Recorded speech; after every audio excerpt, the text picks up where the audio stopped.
So I think the most important thing that support leaders need to understand is that support needs to change from being reactive to being proactive and to drive even revenue and not just be a cost center. I think that with the right amount of human in the loop, with the collaboration of AI, we can definitely become more proactive and we can identify issues before customers even notice them and perform deeper analysis, form and have a better collaboration and connection with our customers. Because at the end, the way that I see it, it all comes down to the customer experience. It doesn't matter how good your product is.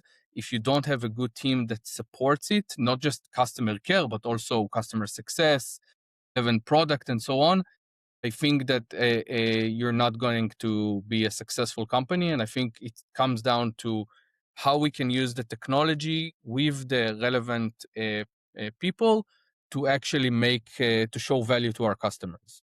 Now, you're responsible for global customer care. What does that look like in an AI driven environment today? Yeah, so I manage a department of around 30 individuals in different tiers, from tier one, tier two, tier three, and technical account managers. And basically we arrive when customers have issues, when something is broken and they're frustrated and we're trying to save the day. But with when AI comes into the picture, we can identify trends, we can identify things that happen before to show them before the customer even experiences them. There were a lot of cases that we, with the help of AI, identified an issue before the customer even saw it. We told them, look, we identified something, we're already on it, don't worry. And within a few minutes, it was resolved. Another good example is that we started a new community using Discord. Once two customers or three customers said that they had a critical issue, our AI automatically identified it, checked our internal tools, saw that we have an issue. In 5 minutes, we had everyone from engineering and DevOps already in a war room. And in 15 minutes, the critical issue was resolved.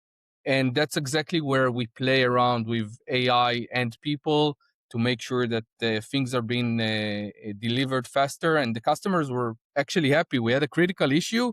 They were down for 15 minutes, but they said like, wow, okay, I'm happy. It was solved so quickly.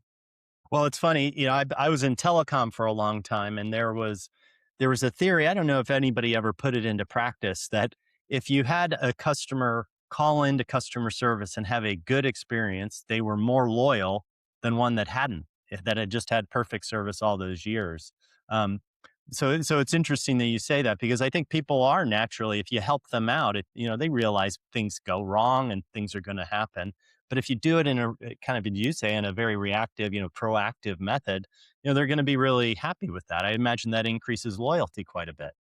Definitely. So I think one of our customers said something that really stuck with me.